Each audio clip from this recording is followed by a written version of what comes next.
Good day. Today, Chuck Cameron here at the Oxford Community Television's amazing studios with Joyce Kreger. Joyce is with Oakland Thrive, an organization that I think we're going to learn a lot about. Thanks for coming in. My pleasure. Thanks for talking with us today. Glad to be here. Tell us a wee bit about Oakland Thrive. It seems like they're involved in a lot of very interesting services for businesses. Is that about right? That is absolutely right. Oakland Thrive is a nonprofit organization funded by Oakland County. Yep. And we were created to help women, minority, and veteran-owned businesses thrive. That was our mission. Right. We help all businesses in Oakland County, though. Another reason that we were created is because Oakland County Executive David Coulter and his team, they saw a need for small businesses to get some help. Okay. And there are actually 38,000 businesses in Oakland County. Yeah. That's a lot. It really is a lot. We are a young organization, around a year and a half old, and we've helped around 7,800 businesses in some capacity. Excellent. What sort of services does Oakland Thrive offer for the business community? There are a number of services. Okay. The first one is one-on-one consulting. Right. And I'm the consultant for Oxford, Leonard, Addison Township. I've heard of them. Yes. You're familiar with them? I have heard of them, yes. And so what I would do is, with a business owner, we'd look at where you are, and I would help you get to where you want to be and plug in some of our services. So how much do I have to pay for these amazing services? Well, I'm so glad you asked. No charge. Really? No charge. And I'm going to tell you about some of them, and you'll be surprised that you can get a lot as a business owner at no cost to you. That's amazing. I'm glad to hear it because it says tax dollars that we send to Oakland County do things that could really value a small business or a business person. Absolutely, absolutely. So what services? We have classes, both virtual and in person. Right. We can connect business owners to community resources, nonprofit organizations. We also have a technical assistance program, which is really exciting. Yep. Good. And what that means is we will pay, as Oakland Thrive, for 2 hours of services with a business professional. Really? So if you need a lawyer, if you need an accountant, if you need help with social media, marketing, PR, Oakland Thrive will fund 2 hours of time and they will pay the bill. That's a remarkable list for anybody in business. I would think they would have died and gone to heaven. I mean, that's really good. Yeah, it really is. And there is one requirement, and that is that businesses are located, specifically headquartered in Oakland County. So you could be a home-based business. You would just need to be in Oakland County for our one-on-one and our B2B services, our technical assistance services. How would a business, if I had a business in beautiful downtown Oxford, and I heard about this through the amazing voice of Oxford Community Television, just say, how would I go about finding you and finding out about what services might be available to me that I didn't even know? That is a great question, and I love beautiful Oxford. The people are incredibly nice, by the way. It's a good place. Yeah. It is. Our website is oaklandthrive.org. Yeah, even I could remember that. And you'll find a phone number there. And if you just let whoever answers know that you have a business in Oxford, they will link the business to me. So Oakland, if a business owner whose business is headquartered in Oakland County just calls goes on oaklandthrive.org and calls the number that's listed thereupon, they can actually find out services that they might need that they might not know are available by the county for free. That's exactly right. And what will happen is whoever answers the phone will link them to a consultant, and we all have different territories. And then so it'll be up to us to contact the business owner and help them. Excellent. That sounds remarkable. How did you get involved? Well, I was, funny enough, one of the businesses that Oakland Thrive approached. Good. And my business had since gone out of business. And I thought, what a perfect job. I could still be in business without having my own.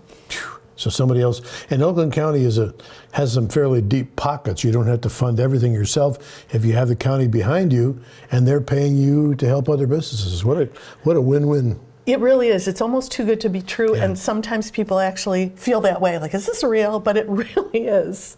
Now, how do people? I mean, do businesses who use your services, do they then help other businesses to find your services? Is there a kind of a networking to say, hey, you ought to call these Oakland Thrive people because they're just very good?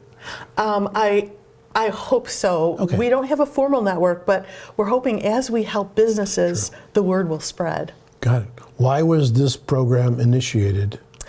Well, COVID had something to do with it, and there were some programs before ours. Sure. But ours are unique in that we connect businesses to experts, and we do outreach. We're really out in the community helping businesses. We will come to your business rather than you coming to us. Wow, this is sounding better all the time. It makes me want to go into business. No, it doesn't. I think it's time. No, it doesn't. Not anymore. We've been that road. You've been down that road before? Right. So then it sounds like you are, because of your business background, you get it when you talk to businesses because you know some of the things they're going through.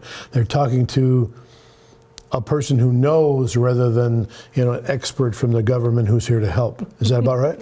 Yeah, I think that I'm fortunate in that my business background helps them not only grow, but I've made so many mistakes in the 17 years of business. Yeah. And so I hope to help my business owners avoid those and then, have some competitive advantages with our services. I like the phrase you just said, my business owner. It sounds to me like you take a certain amount of possessiveness, like this. These are companies that I care about and I'm working with. Is that really your role, to actually be a part of their use of Oakland Thrive services? Absolutely. I think it makes a big difference. And I think that all of our consultants are like that. I mean, it is personal. You're really almost like a social worker for businesses. Yeah. A social worker for business. I like that. I like that. And most businesses need help in one way or another. Could you give us a couple of examples of businesses that you've been familiar with, Yes. which have used Oakland Thrive services? Absolutely.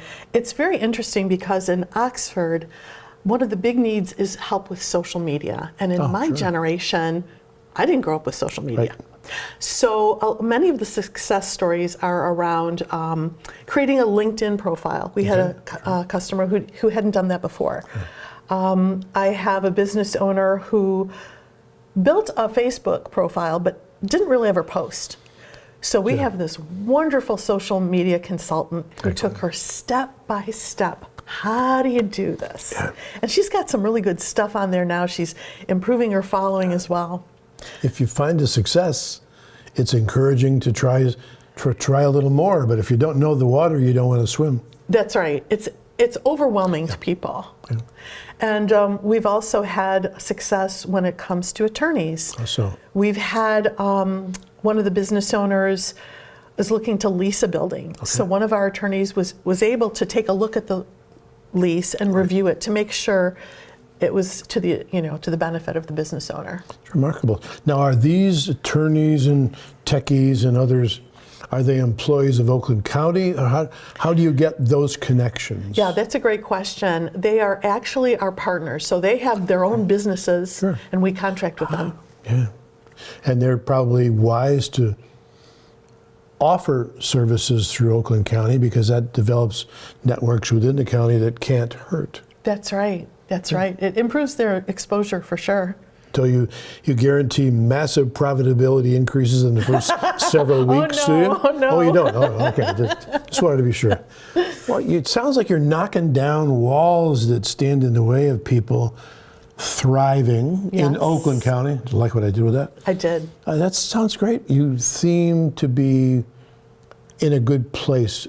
It seems like it fits you and you fit it. Is that right? Oh, I can't imagine a better job, actually. Excellent. Good. Well then, for the folks who are watching, wrap this up. Lots of services. Where would they go online again to find out the services? Yep, you would go to oaklandthrive.org and feel free to call us and we will connect you with a consultant. And I'll say to you who are watching, Highly recommend two things. One, look up oaklandthrive.org because, my goodness, there's all kinds of cool services. Two, if you don't need them, surely you will know somebody who has a business, right? Right. And you might say, hey, Raul, there's this Oakland Thrive, and I just found out about it, and it really sounds like it's something that you might benefit from. So do they get a huge referral fee or anything? Absolutely. Thousands. Thousands. That's thousands of gratitude, of fist bumps and That's stuff like that. So this is great. Thank you for stopping into our studio. And thank you for all the work you do for businesses. Oh, well, I appreciate being here, and thank you for the invitation. Yep, all right. Well, for Joyce, this is Chuck saying, check out Oakland Thrive. It's remarkable, and it's free. Joyce, thank you. Thank you. All right, good to have you here.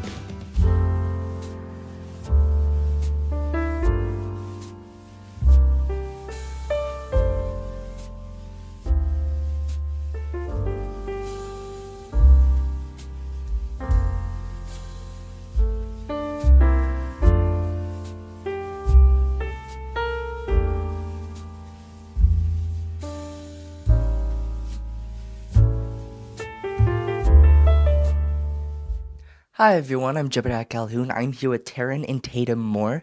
Hi you two, good morning. How are we doing today? Good. Can you tell me a bit about the Tomb of the Unknown Soldier?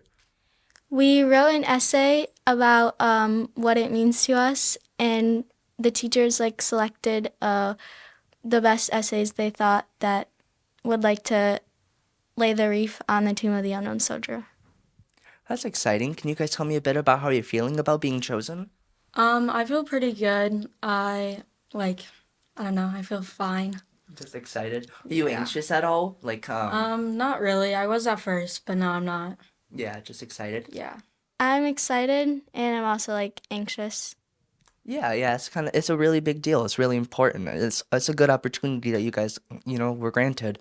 Do you mind telling us a bit about how the selection was chosen? What did you guys maybe write about? I wrote about what it means to me and how the soldiers affected my family, and how my mom was adopted and from Vietnam, so how they helped her and helped my family.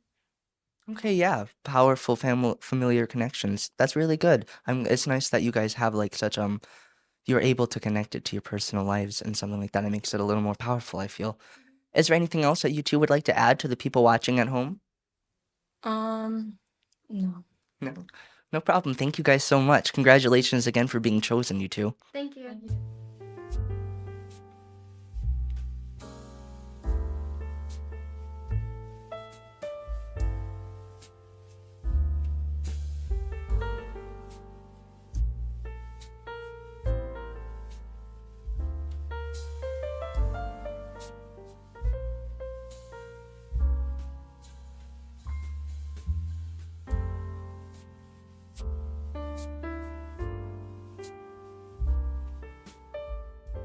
Hi everyone, I'm here with Amelia. She's another student who got the privilege of laying a wreath at the Tomb of the Unknown Soldier. Hi, could you explain to me a bit about how you're feeling? I am feeling very excited and I'm very lucky to be able to do this. Yeah, you are certainly lucky. It's a very, very nice privilege. Are you nervous at all? I am a bit nervous, but I know I can do this. It's a beautiful ceremony. I actually went and saw it myself when I was in 8th grade. So it is a really nice ceremony. A lot to look forward to. It is a little bit nervous, It's very, very serious. So it's kind of it's tense when you go there, but it's really beautiful and it's very unique. It's a very unique experience. Yeah. Would you tell me a bit about how you came to be a part of this trip? Well, my mom and her grandma, they told many stories about our family members being in the war, and I heard many of these stories because they go down in our family, and I knew that it's a very good thing and very cool ceremony for people to do. Right. And I knew that it would be very lucky to be able to do this.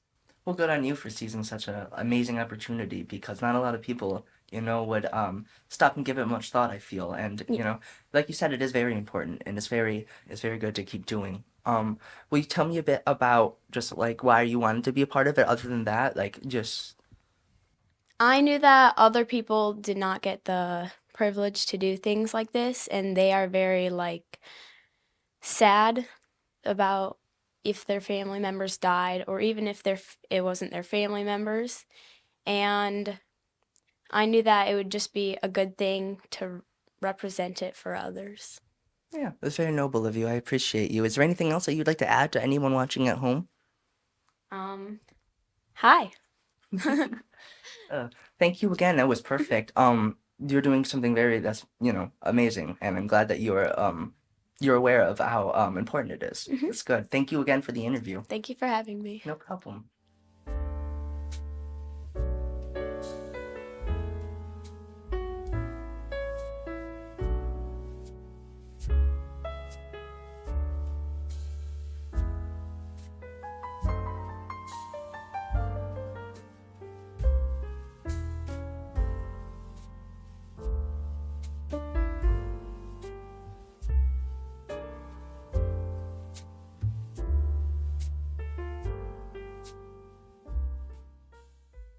Hello, everyone. I'm here with Max, another student who won the privilege of laying the wreath at the unknown soldier's tomb.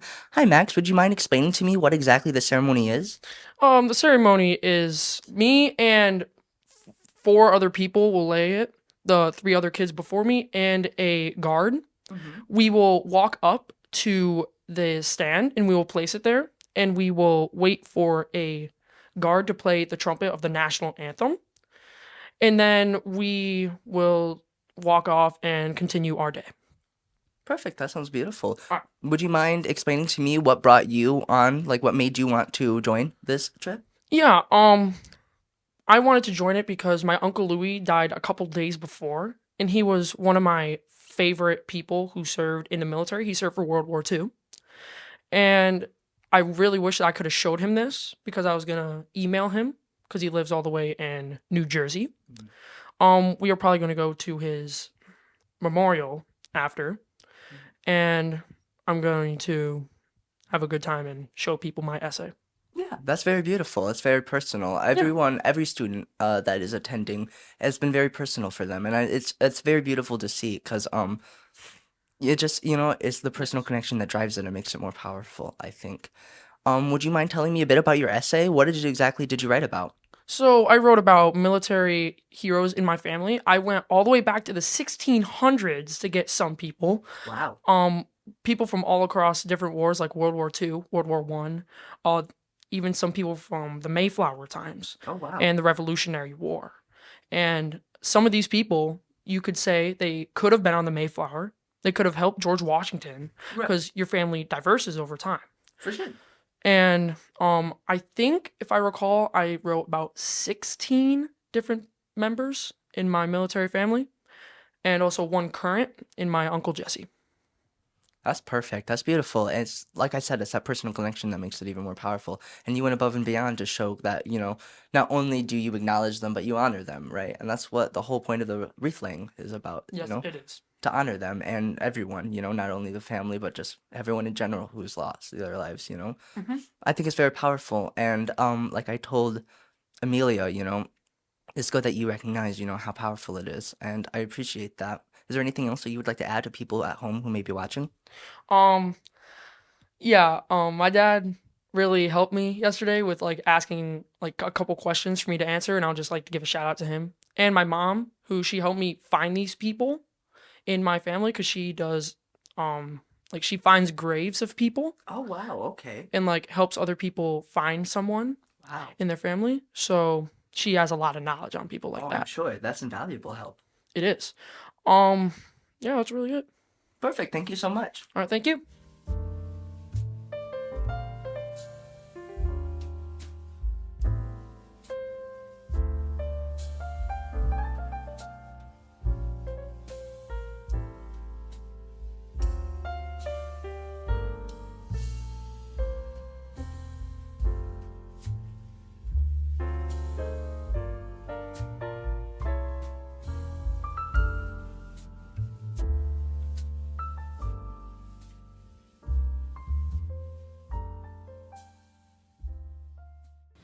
Well, good day to you. Chuck Cameron here, OCTV, in one of my favorite places in this town, Vicky Connolly's Victoria's Restaurant. So, Vicky, first, thanks for taking a few minutes. I know you're busy getting ready for the rest of the week, but thanks for taking a few minutes to talk to us.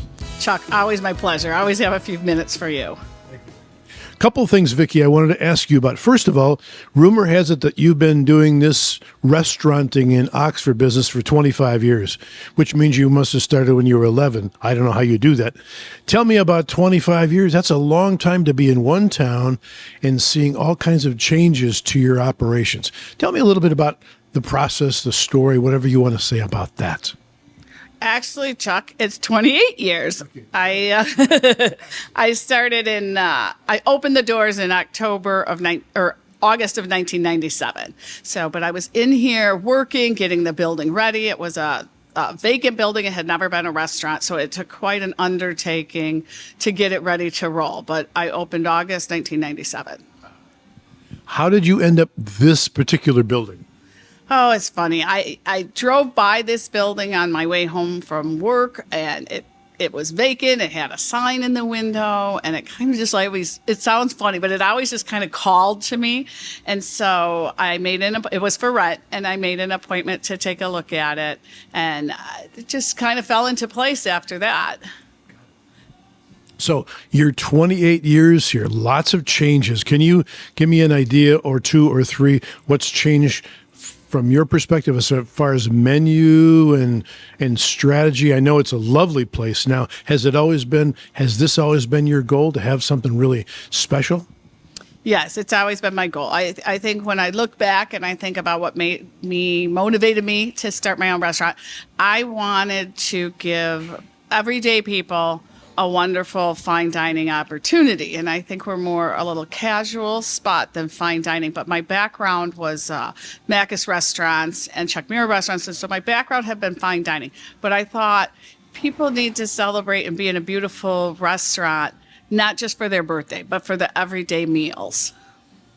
I think you accomplished that. Thank you on behalf of me and a whole bunch of my neighbors and friends. Oh, you're welcome. And it's my pleasure. You know, I think there's three components that go into a restaurant. It's the atmosphere, the food, and the service. And I think you need a combination of all three. And I think maybe it took me 28 years to get there, but I think we do have a combination right now of those three elements.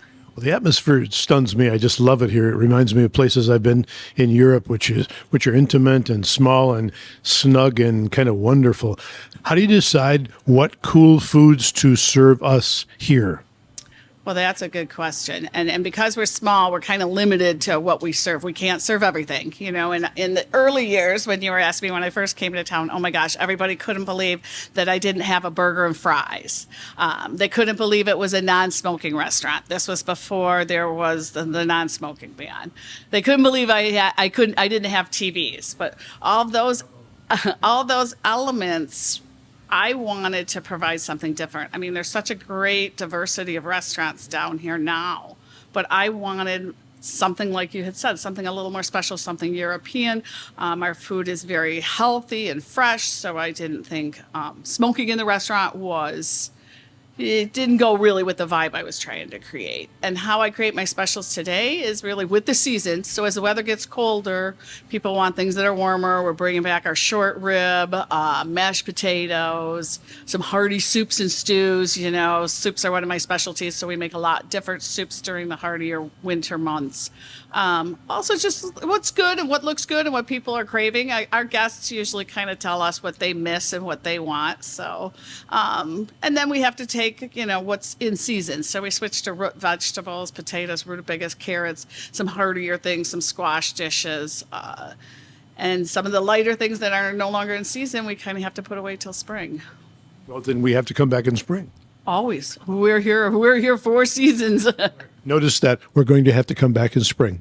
Okay, so segue from one of my favorite places to another favorite place, this street out here that we're sitting beside. Rumor has it that you're involved in the parade this year, the Christmas parade, in a new way. You're the Grand Marshal. Tell me about how you got sucked into that role and how you'll end up being outside cold instead of inside warm. Well, I'm not quite sure how I got sucked into that either after all these years. But I think one of my team members took a phone call from Amy at the chamber and kind of signed me up for it without me knowing. And there was a scrap of paper behind the bar one day, and they said, Amy from the chamber, Grand Marshal. And I called her, and she said, oh, yeah, we thought it'd be a great idea to have you be the Grand Marshal of the parade. And so I'll find out what that entails here in a couple weeks or 10 days or so. So we find out together. Oh, we find out together, yes. So let's hope it's not going to be too cold. Excellent. I suspect it'll be just right. Now, one final. This town's gone through a lot of changes. Well, in 100 years, I'm amazed. But in the past 28 now years, what have you seen that maybe encourages you, maybe surprises you, and kind of look ahead? What do you see for Oxford and environs in the future? What would you like to see? Well, I've always thought Oxford was a great town, and that was one of the reasons that attracted me to open the business here. It's been great to see progress. You know, some people don't like progress, but for me, it's been wonderful. It's not always been easy as a business owner. I mean, I'm 24 closed in that major roadscape, but now that we look at it, I think it's so much nicer. You know, the turn lanes and the plantings and just the quality of the road itself.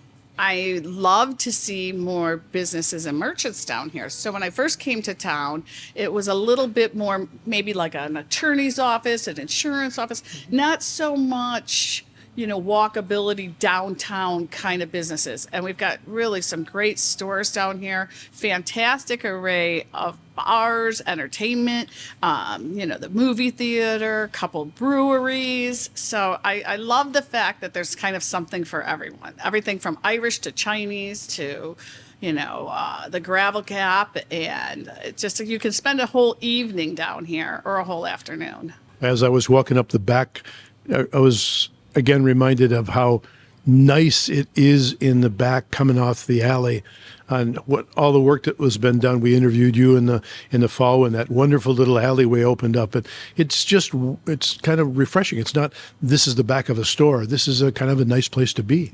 Yes, I'm excited about all the work that's been done on the back of the buildings in all the quadrants. As much as we love the M24 frontage, it doesn't really, especially where I am, it's a little narrow. It's not really conducive for sitting out there and having a meal or a drink or something like that. Sometimes the traffic, it's loud. It can be dusty. So we've created some spaces in all the districts behind the buildings to enjoy everything from cornhole teams that were out here. They do line dancing on the other quadrant, and I think, you know, we just kind of got it off the ground this late summer and early fall. So I'm really excited to see next season how we can really, you know, embrace it and get those activities back and going. So if you were president and CEO of Oxford International, what would you like to see in the future? What do you see as things that might be valuable or interesting in our community in the next, say, 5 or 10 years? Oh my gosh, Chuck, you didn't prep me for that question. That's a tricky one. And I need a PowerPoint presentation too. So I really don't know. I'd love to see us use the trolley more. I think that, you know, planning special things and maybe picking people up and bringing them down for Christmas shopping or some things like that. So I'd love to have them see the trolley a little bit more. As we get popular, obviously parking becomes an issue, but a parking issue to me is always a good thing. It means you've got people coming to your town. So we've got some spaces behind us that have been improved. I know we're continuing to make the town more walkable, which is great. As far as what the town is missing, I'm really not quite sure. I think each year it gets better and better. I mean, the concerts in the park, we have live music, we have our events that we've done that have been really popular. So I might have to get back to you on that one. I'll expect a PowerPoint in the morning. Thank you so much for your time. It's a delight to talk to you always. It's great to talk to somebody who has made this town into a better place because of all the part you play in the community and also this wonderful restaurant. So until next time, good to see you again. Bless you. All right. This is Chuck with Vicky saying, you got to come here. This is a good place. Till next time, take care.